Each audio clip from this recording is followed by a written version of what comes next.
Welcome back to Go Winnipeg. Don't forget it's your last chance to catch Glass Menagerie at MTC. And I'm so sad because we are at our ending segment here with Gina Sunderland. And Gina, it's been so much fun being in your kitchen. But okay, we're not talking about food, we're talking about tools. Absolutely. Well, I think a lot of times we have these expensive kitchen gadgets. We don't necessarily know what to do with them. They look nice on our kitchen shelf, but really cooking is fun, it's simple, and it can be delicious, and it's more nutritious for your family to make homemade meals.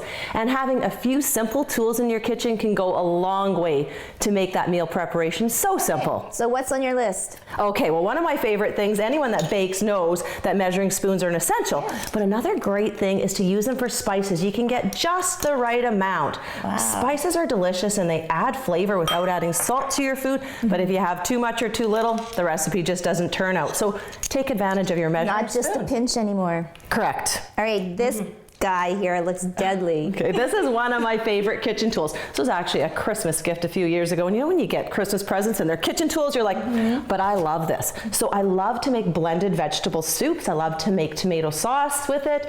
All you do is saute a little bit of onion, add some stock, add whatever kind of vegetables you want. Tonight I'm gonna make cauliflower and broccoli soup. As soon as the veggies are tender, just give it a whiz and you've got perfect blended vegetable soup or homemade tomato sauce. Sounds simple. I love this for the color. Oh my goodness, this is my favorite tool. How many times do you get seeds in your salad dressing or on top of your fish?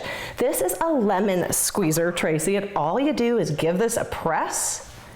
Wow. And it's beautiful. No pulp, no seeds, just beautiful lemon juice. And then that's another great way to add flavor to your foods without adding sodium, right? Perfect. Fresh lemon on steamed vegetables, on top of a salad, on your grilled fish.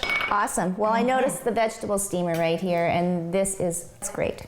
It is great. It's economical. You get your perfect crisp steamed vegetables. You know, steamed vegetables have more nutrients locked into them, and it's fail-proof. Just a little bit of water in the bottom of a saucepan, pop in your steamer, your veggies, and then a few minutes later, test with a fork. You've got perfect, crisp, tender vegetables. Okay, so speaking of crisp, I noticed kale, and I've been introduced to kale, the new superfood.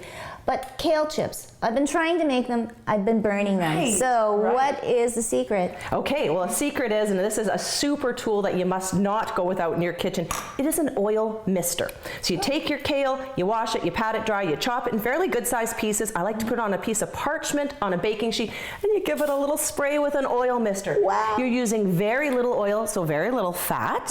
It's beautiful. Awesome. That almost sounds like a spritzer for your face. Well, it really saves on the calories from fat. Okay, one last thing, because I was looking at this big daddy here. That is one mean grater as we know it. I think every kitchen should definitely have a box grater. I like to get the ones with rubber around them. You can throw them in the dishwasher. Of course, we grate cheese with a box grater, but you can do so much more. You can grate all kinds of vegetables for things like sauces, soups, and stews.